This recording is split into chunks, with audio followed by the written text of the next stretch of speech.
ಸನ್ಮಾನ್ಯ ಶ್ರೀ ಜಿಲ್ಲಾ ಪರಿಷತ್ ಮಾಜಿ ಸದಸ್ಯರು ನಮ್ಮ ಜಿಲ್ಲೆಯ ಹಿರಿಯ ನಾಯಕರು ಡಿ.ಜಿ. ಬಾಲಕೃಷ್ಣ ಅವರು ಕೂಡ ಉಡುಪಿಗೆ ಸ್ವಾಗತಿಸುತ್ತದೆ. ಅದೇ ರೀತಿಯಾಗಿ ಮೊಬೈಲ್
ಸ್ವಲ್ಪದಿಂದ ಸೋತ ಯಾಕಂದ್ರೆ ಈ ಕಾಲ ಬಹಳ ಜಾತಿ ಮುಖ್ಯದ ಆದ್ರೆ ನಾನು ಬಿಡಲಿಲ್ಲ ಒಂದು ಸಂಘಟನೆ ಮಾಡುವಂತ ಹಳ್ಳಿಯವರಿಗೆ ಒಂದು ನಾನು ಕೊಡುವಂತ ಆಶೀರ್ವಾದ ಮಾಡಿ ನಿಮ್ಮ ಸೇವಾ ಮಾಡ್ತಿರೋದಕ್ಕಾರ ಆಯ್ತು 2023 ಕಳೆದ ವರ್ಷದಲ್ಲಿ ರಾಜುಗೌಡ ದೇವರ ಸ್ಪರ್ಧೆ ಮಾಡ್ತಾರೆ, ಅಪ್ಪುಗೌಡದಲ್ಲಿ ಭಾಗ್ಯವಾಡಿ ಸ್ಪರ್ಧೆ ಮಾಡಿದರು, ದೇವನಗೌಡ ನಗರದಲ್ಲಿ ಭುವನೇಶ್ವರದಲ್ಲಿ ನಮ್ಮ ಬಸವಣ್ಣವರು ಮಾಡಿದ್ರು. ಆದ್ರೆ ಇವತ್ತು ರಾಜುಗೌಡ ಏಕೈಕಾಗಿ ಆದರು ಅದರ ಕನಿಷ್ಠ 65,000 ಮತಗಳು ಬಂದು ಒಂದು ಕಡೆ ಸ್ವಲ್ಪ ಇವತ್ತು ಅದು ಸೋಲ್ಕೊಂಡಿದೆ. ಇವತ್ತು ಯಾಕೆ ಹೇಳಿದ್ರೆ ಬಡವರು ಕೂಡ MLA ಚಂದ್ರನೊಳಗೆ ಅಧಿಕಾರ ಕೊಟ್ಟಿರ್ತಕ್ಕಂಥವ್ರು ಯಾರಂದ್ರೆ ಈ ಮಂದಿರವರ ಈ ನೀರಾವರಿ ಹೇಳಿಕೆ ಕೋರಣ್ಣವರು ಇವತ್ತು ರಟ್ಟಿ ಕುರಿತಕ್ಕಂಥ ಶಕ್ತಿ ಈ ಜಾತ್ಯಾದ್ಯಂತ ಜನತಾ ಅಂತ ಇವತ್ತು ನಾಯಕರು ಆಶೀರ್ವಾದ ಮಾಡೋಕೆ ಇವತ್ತು ಒಂದು ಹಳ್ಳಿ ಹೊಡಕ್ಕೆ ಒಂದು ಮತ್ ಕುಮಾರಣ್ಣವರು ನಮ್ಮ ಶಾಸಕಾಂಗ ಪಕ್ಷದ ನಮ್ಮ ಸುರೇಶ್ ಬಾಬು ಅವರು ನಿಖಿಲಣ್ಣ ಬಂದಿದ್ದಾರೆ. ಅವರೆಲ್ಲ ಆಶೀರ್ವಾದ ಪಡೆದು ಮತ್ತೆ ಹಳ್ಳಿ ಹೋಗ್ತೇನೆ ಮಾತಿನ ಬೇಡ ಈ ಜನರನ್ನ ತಿಳಿಸೋರಿಗೆ ನನ್ನ ಉಸಿರು ನನ್ನ ಶರೀರ ಈ ಶರೀರ ಮತ್ತು ಈ ಮಣ್ಣಿಗೆ ಹೋದವರಿಗೆ ನನ್ನ ಉಸಿರು ಒಂದು ಬೇರೆಯವರಿಗೆ ನಿಮ್ಮೆಲ್ಲ ಆಶೀರ್ವಾದ ಪಡೆದು ಒಂದು ಶಾಸಕ ಆಗಿರ್ತಕ್ಕಂಥ ಮುಂದಿನ ಸರಿ ಶಾಸಕ ನಾಗೇ ಆಗ್ತೀನಿ ಅಂತ ಹೇಳಿ ಬಿಡಿ ಪಾಟೀಲ್ ಸಾಹೇಬ್ರೆ ನೀವು ಶಾಸಕ ನಾವು ಆಗಿರ್ಬೋದು, ಇವತ್ತು ನಾಗರಾಣ ಮತಕ್ಷೇತ್ರದಿಂದ ನಾವು ಆಗಿರ್ಬೋದು, ಇವತ್ತು ಏನೋ 4 ಗಲ್ಲಿಗಳಿದ್ದಾವೆ ಈ ಬಿಜಾಪುರ ಜಿಲ್ಲೆಯಲ್ಲಿ. ಅತ್ಯಂತ ಬಹಳಷ್ಟು ಪೈಪೋಟಿದೊಳಗೆ ನಾವು ಇವತ್ತು JDS ಪಕ್ಷದ ಸಂಘಟನೆಯಲ್ಲಿ ತೊಡಗಿದ್ದೇವೆ. ಅದೇ ರೀತಿಯಾಗಿ ಬೊಪ್ಪೇಶ್ವರನು ಬಸವರಾಜ ಕೂಡ ಮಾಡ್ತಾ ಇದ್ದಾರೆ, ಅದನ್ನು ಬಹಳ ಟಕ್ಕ ಕೊಡಬೇಕಾಗ್ತದೆ.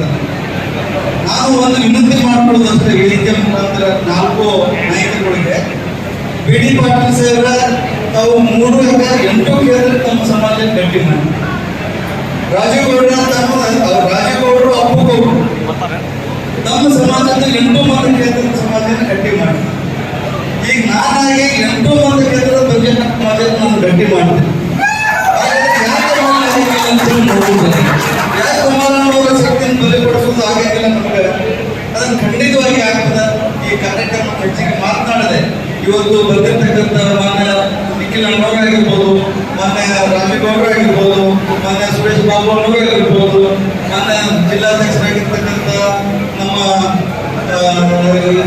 ಬಸವನಗೌಡರು ಆಗಿರ್ಬೋದು, ಹಾಗೂ ನಮ್ಮ MLC ಸಾಹೇಬರಾಗಿರ್ತ ಸರ್ವಣ್ಣನವರಾಗಿರ್ಬೋದು, ನಮ್ಮ ರೆಡ್ಡಿ ಸಾಹೇಬ್ರ ಆಗಿರ್ಬೋದು. ನಿರ್ಧಾರವನ್ನ ಯಾರು ತಗೊಂಡ್ರು ಅಂದ್ರೆ ತಮ್ಮ ಗೊತ್ತಿಗೆ ಈ ರಾಜ್ಯದಾಗ ರೈತರ ಪರವಾಗಿರುವಂತ ಸರ್ಕಾರ ಮಾಡ್ಬೇಕು, ನೀರಾವರಿ ಯೋಜನೆಗಳಾಗಬೇಕು, ರೈತರಿಗೆ ಅನುಕೂಲ ಆಗ್ಬೇಕು ಅನ್ನೋಂಥ ದೃಷ್ಟಿಯಿಂದ ಇವತ್ತು ನಾವು ಇಂಡಿಯಾದಲ್ಲಿ ಹೋಗಿದ್ದೇವೆ. ಒಂದು ವೇಳೆ ಇಂಡಿಯಾದಲ್ಲಿ ಹೋಗುವ ಸಹಿತ ನಮ್ಮ ಜಾತ್ಯತೀತ ನೀರುಗಳನ್ನ ಯಾವುದೇ ಜಾತಿಗೆ ಬರೋದ ರೀತಿಯಲ್ಲಿ ಸಂಘಟನೆ ಮಾಡಬೇಕನ್ನೋಂಥ ಆದೇಶನ ನಮ್ಮ ರಾಷ್ಟ್ರೀಯ ಅಧ್ಯಕ್ಷರು ಕೊಟ್ಟಿದ್ದಾರೆ. ಒಂದು ವೇಳೆ ಆ ನಿಟ್ಟಿನಲ್ಲಿ ನಾವು ಯಾವಾಗಲೂ ಅನ್ಯತೆ ಭಾವಿಸಲಾಗದೆ ಎಲ್ಲ ಸಮಾಜ ವರ್ಗದವ್ರನ್ನ ನಮ್ಮ ಜೊತೆ ಕರ್ಕೊಂಡು ಸಂಘಟನೆ ಮಾಡುವಂತ ಕೆಲಸ ಪ್ರಾಮಾಣಿಕವಾಗಿ ಮಾಡುವುದು, ಎಲ್ಲರಿಗೆ ಸಾಮಾಜಿಕ ನ್ಯಾಯ ಕೊಡುವಂತ ಕೆಲಸ ನಾವು ಮಾಡೋಣ ಅಂತ ಮಾತನ್ನು ಹೇಳಿ ಎಲ್ಲರಿಗೆ ಮತ್ತೊಮ್ಮೆ ಹೊಂದಿಸಿ ವೇದಿಕೆ ಮೇಲೆ ಹಿರಿಯರು ಬಂಧಿಸಿ ಧನ್ಯವಾದ ಮಾತು ಮುಗಿಸ್ತೀನಿ. ಜೈ ಹಿಂದ್, ಜೈ ಕರ್ನಾಟಕ, ಜೈ. ಕಳೆದ ಚುನಾವಣೆಯಲ್ಲಿ ಇಡೀ ರಾಜ್ಯಾದ್ಯಂತ ಪ್ರವಾಸವನ್ನು ಮಾಡಿದರು. ಆದರೆ ಕೆಲವೊಂದಷ್ಟು ರಾಜಕಾರಣ ಮೊದಲಾದ ಸನ್ನಿವೇಶಗಳು ಇವತ್ತು ಭಾರತೀಯ ಜನತಾ ಪಾರ್ಟಿಯ ಜೊತೆಯಲ್ಲಿ ಒಂದು ಒಳ್ಳೆಯ ಉದ್ದೇಶಕ್ಕೆ ನಾವು ಕೈಯನ್ನು ಜೋಡಿಸಿದ್ದೇವೆ. ಈ ಒಂದು ಒಳ್ಳೆಯ ಉದ್ದೇಶಕ್ಕೆ ರಾಜ್ಯದ ಜನತೆಯೂ ಕೂಡ ನಮಗೆ ಎನ್ಡಿಎ ಅಭ್ಯರ್ಥಿಗಳ ಗೆಲುವಿಗೆ ಮಿತ್ರ ಪಕ್ಷವಾಗಿರ್ತಕ್ಕಂಥ ಜನತಾದಳ ಪಕ್ಷ ಭಾರತೀಯ ಜನತಾ ಪಾರ್ಟಿಗೆ ಇವತ್ತು ಅತಿ ಹೆಚ್ಚು ಸಂಸದರನ್ನ ಆಯ್ಕೆಯನ್ನು ಮಾಡುವ ಮೂಲಕ ಈ ದೇಶದ ಗೌರವದ ಪ್ರಧಾನಮಂತ್ರಿಗಳು ಶ್ರೀ ನರೇಂದ್ರ ಮೋದಿಜಿ ಅವರಿಗೆ ಅತಿ ಹೆಚ್ಚು ಸಂಸದರನ್ನ ಸಂಸತ್ಗೆ ಕಳಿಸಿಕೊಂಡಿರ್ತಕ್ಕಂಥ ಇತಿಹಾಸ ಇವತ್ತು ನಮ್ಮ ಕಣ್ಮುಂದೆ ಇದೆ. ಜನತಾದಳ ಪಕ್ಷ ಮತ್ತೆ ಭಾರತೀಯ ಜನತಾ ಪಾರ್ಟಿ ಒಗ್ಗಟ್ಟಾಗಿ ಚುನಾವಣೆ ಮಾಡ್ತೇವೆ. ಆದ್ರೆ ಕೆಲವೊಂದಷ್ಟು ಮನಸ್ಸುಗಳಲ್ಲಿ, ಕಾರ್ಯಕರ್ತರುಗಳಲ್ಲಿ, ಅಭ್ಯರ್ಥಿಗಳಲ್ಲಿ ಮೊದಲ ಇರ್ತಕ್ಕಂಥದ್ದು ಸರ್ವೇ ಸಾಮಾನ್ಯ. ಒಂದು ಈ ವೇದಿಕೆಯಲ್ಲಿ ನಾನು ತಿಳಿಸ್ಲಿಕ್ಕೆ ಬಯಸಿದರೆ, ನಮ್ಮ ಕ್ಷೇತ್ರಗಳಲ್ಲಿ ನಮ್ಮ ಅಭ್ಯರ್ಥಿಗಳ ನೇತೃತ್ವದಲ್ಲಿ ಯಾವ ರೀತಿ ಪಕ್ಷ ಸಂಘಟನೆ ಇಂದಿನಿಂದ ನಾವು ಅತ್ಯಂತ ಚುರುಕಾಗಿ ಮಾಡತಕ್ಕಂಥ ಒಂದು ಕೆಲಸವನ್ನು ಮಾಡ್ತೇವೆ. ನಾವೆಷ್ಟು ಪಕ್ಷವನ್ನ ಕ್ಷೇತ್ರದಲ್ಲಿ ತಳಮಟ್ಟದಿಂದ ಬಲವರ್ಧನೆಯನ್ನು ಮಾಡ್ತೇವೆ. ಇವೆಲ್ಲ ವರದಿಯನ್ನು ಕೂಡ ಕ್ರೋಢೀಕರಿಸಿ ಸನ್ಮಾನ್ಯ ಕುಮಾರಣ್ಣವರ ಗಮನಕ್ಕೆ ಬರುತ್ತೆ. ಇದನ್ನ ತೆಗೆದುಕೊಂಡು ಹೋಗಿ ನವದೆಹಲಿಯಲ್ಲಿ ಕೂತ್ಕೊಂಡು ಭಾರತೀಯ ಜನತಾ ಪಾರ್ಟಿಯ ಕೇಂದ್ರದ ನಾಯಕರುಗಳೇ ಮತ್ತು ಸನ್ಮಾನ್ಯ ಕುಮಾರಣ್ಣವರಿಗೆ ಎಷ್ಟು ಮಟ್ಟಿಗೆ ಶ್ರೀ ನರೇಂದ್ರ ಮೋದಿಜಿ ಅವರು ಸನ್ಮಾನ್ಯ ದೇವೇಗೌಡ ಸಾಹೇಬರಿಗೆ ಗೌರವವನ್ನು ಸೂಚಿಸಿದ್ದಾರೆ ಅಂತಕ್ಕಂಥದ್ದು ಅನೇಕ ಸಂದರ್ಭದಲ್ಲಿ ನಾವು ಮಾಧ್ಯಮಗಳಲ್ಲಿ ನೋಡಿದ್ದೇವೆ. ಹಾಗಾಗಿ ಈ ಕ್ಷೇತ್ರವನ್ನ ಜನತಾದಳ ಕಾಗಜನಕ್ಕೋಸ್ಕರ ಪುಟಕ್ಕೆ ನಾನು ಬಂದು ಈ ಸಭೆಯನ್ನು ಮಾಡ್ತಿರ್ತಕ್ಕಂಥದ್ದಲ್ಲ. ಒಪ್ಪಿಲ್ಲದೆ 7:35 ಫ್ಲೈಟ್ಗೆ ಬಾಗಲಕೋಟೆ ಹೋಗಬೇಕು, ಸಮಯದ ಮಧ್ಯದಲ್ಲಿ ಸಾಕಷ್ಟು ಮಾತಾಡಬಲ್ಲ. ನೀವು ಬೂತ್ ಕಮಿಟಿ ಎಷ್ಟು ವೇಗವಾಗಿ ಮಾಡ್ತೀರಿ ಅಂತಕ್ಕಂಥದ್ದನ್ನ ನಾನು ಗಮನಿಸ್ತೇನೆ. ಒಂದು ವೇಳೆ ಆಗಲಿಲ್ಲ ಅಂತಕ್ಕಂಥದ್ದಾದ್ರೆ, ಅದಕ್ಕೆ ವೇಗ ಸಿಗಲಿಲ್ಲ ಅಂತಕ್ಕಂಥದ್ದಾದ್ರೆ, ಈಗಾಗಲೇ ವೈಯಕ್ತಿಕವಾಗಿ ನಾವು ಕೆಲವೊಂದಷ್ಟು ಡಿಗ್ರಿಗಳನ್ನ ಪಡ್ಕೊಂಡಿರ್ತಕ್ಕಂಥ ಹುಡುಗರುಗಳನ್ನ ಇವತ್ತೇನು ನನ್ನ ಜೊತೆಯಲ್ಲಿ ನಾನು ಈ ಪಕ್ಷದ ಕಾರ್ಯಕರ್ತರಾಗಿ ದುಡಿತಕ್ಕಂಥದಕ್ಕೆ ಸಾಕಷ್ಟು ಜನ ನನ್ನ ಜೊತೆಯಲ್ಲಿ ಅವರು ಬಂದಿದ್ದಾರೆ. ಅವರನ್ನೇ ಒಂದೊಂದು ವಿಧಾನಸಭಾ ಕ್ಷೇತ್ರದ ವ್ಯಾಪ್ತಿಗೆ ಕನಿಷ್ಠ ಪಕ್ಷ 10 ಜನ ಹುಡುಗರನ್ನ ನಾನು ಕೊಡುವ ಮೂಲಕ ಯಾವ ರೀತಿ ಇವತ್ತು ಸುರೇಶ್ ಬಾಬು ಅವರು ಅವರ ತಾಲೂಕಲ್ಲಿ ಈಗಾಗಲೇ ಅದರ 5,000 ಬೂತ್ ಕಮಿಟಿಯ ಸದಸ್ಯರನ್ನ ರಚನೆ ಮಾಡಿದ್ದಾರೆ. ಫೋನ್ನಲ್ಲಿ ಆ್ಯಪ್ ಇದೆ. ನನಗೆ ಆ್ಯಪ್ ಬಗ್ಗೆ ನಾನು ಚರ್ಚೆ ಮಾಡಲ್ಲ. ಇವತ್ತು ಬಹಳ ಟೆಕ್ನಾಲಜಿ ಮುಂದುವರೆದಿದೆ, ನಾನು ಒಪ್ಕೊಳ್ತೇನೆ. ಆದ್ರೆ ಇವತ್ತು ನಮ್ಮ ಕೈಯಲ್ಲಿ ಇರ್ತಕ್ಕಂಥ ಹಾಳೆಗೆ ಇರ್ತಕ್ಕಂಥ ಶಕ್ತಿ ಇವತ್ತು ಟೆಕ್ನಾಲಜಿಗಿಲ್ಲ. ಅದನ್ನ ದಯಮಾಡಿ ನೀವೆಲ್ಲರೂ ಮನಸ್ಸಿನಲ್ಲಿ ಇಟ್ಕೊಳ್ಳಿ. ನಿಮಗೆ ಕೊಟ್ಟಿರ್ತಕ್ಕಂಥ ಈ ಒಂದು ಕೆಲಸವನ್ನ ಕೈಜೋಡಿಸಿ ಮನವಿ ಮಾಡ್ತೇನೆ ಅಭ್ಯರ್ಥಿಗಳಿಗೆ. ಅಥವಾ ನೀವು 1-2 ತಿಂಗಳ ಒಳಗಡೆ ನಮಗೆ ಬೂತ್ ಕಮಿಟಿ ಇರ್ಬೋದು, ಮೆಂಬರ್ಶಿಪ್ ಡ್ರೈವ್ನ ನೀವುಗಳೇ ಮಾಡ್ಕೊಳ್ತೀನಿ ಅಂತಕ್ಕಂಥದ್ದಾದ್ರೆ ನನ್ನ ಹೃದಯದಿಂದ ಸ್ವಾಗತವನ್ನ ಮಾಡ್ತೇನೆ. ಒಂದು ವೇಳೆ ಆಗುದಿಲ್ಲ ಅಂತಕ್ಕಂಥದ್ದಾದ್ರೆ, ಏನಾದರೂ ಎಲ್ಲೋ ವೇಗಕ್ಕೆ ಒಂದು ಸ್ವಲ್ಪ ನಮಗೆ ಸ್ಪೀಡ್ ಕಮ್ಮಿ ಆಯಿತು ಅಂತಕ್ಕಂಥದ್ದಾದ್ರೆ ನಾನೇ ಕಳಿಸ್ಕೊಡ್ತೇನೆ. ಒಂದೊಂದು ಕ್ಷೇತ್ರಕ್ಕೆ 10 ಜನ ಹುಡುಗರನ್ನ ಕಳಿಸ್ತೇನೆ.